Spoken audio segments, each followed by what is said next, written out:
Hello everyone, a very good evening to all of you and welcome back once again to free Shiksha TOEFL classes.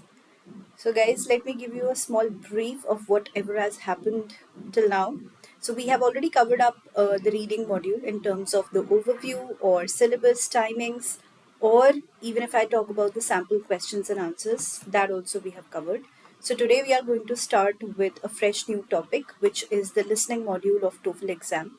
So I am basically going to give you the whole overview of the module of the exam of the listening paper, and I'm also going to show you what kinds of questions are there just in brief, because tomorrow again we'll be meeting at the same time 3 to 4 p.m. and we'll be discussing in detail about every question type, and I'd also be showing you some sample questions and answers. So this is the latest syllabus or the pattern which has come up. First of all, let's look at this. So you can see there has been reduction in the number of questions and also the timings. So that is kind of a good news for TOEFL aspirants. Now, if I talk about the TOEFL IBT listening section, let me read out quickly for all of you what is written here. The TOEFL IBT listening test or a section is designed to measure your ability to understand conversations and lectures in English. It also includes listening for basic comprehension, understanding the speaker's attitude and degree of certainty, and connecting information. All right, this is quite self-explanatory. So let's move on to the other slide. Now, listening questions, you'll hear the lectures and the conversations in this section. Both use campus-based language. So 3 lectures, some with classroom discussion, each 3 to 5 minutes, and 6 questions per lecture. 2 conversations, each 3 minutes, 5 questions per conversation. So this is how the conversations are divided and the sections under which the audios fall. So you can take notes on any audio item throughout the test to help you answer questions. Now, test time, it should take about 36 minutes to complete the listening section. So that is the total time which will be given to you while doing your listening TOEFL paper. So how to take notes during a TOEFL listening conversation, a very important topic. So taking notes on conversations is easier in comparison to lectures.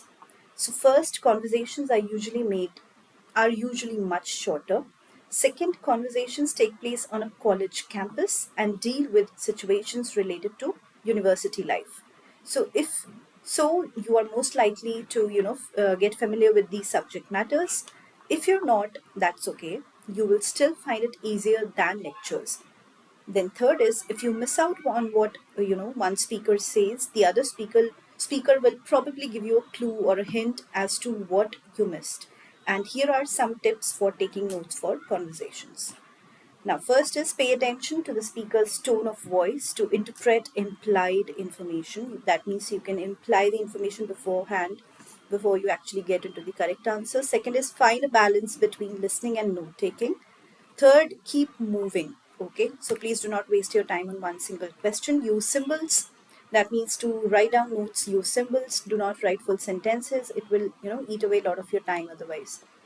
Use the 2 column layout, as we had already talked about this before as well in my previous videos. So this is how you can make 2 columns and differentiate between the 2 speakers.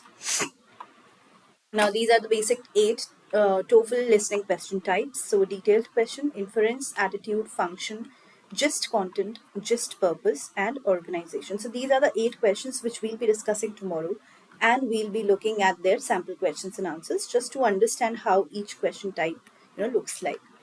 And you can follow scored above 60% and below 60%, so you can make a comparison by yourself as to what to apply. And then these are the steps which have been given in the next few slides when you're rewatching the video. And I have also listed down the top few TOEFL prep books which you can, from where you can actually practice and get a lot out of it. So we have already heard about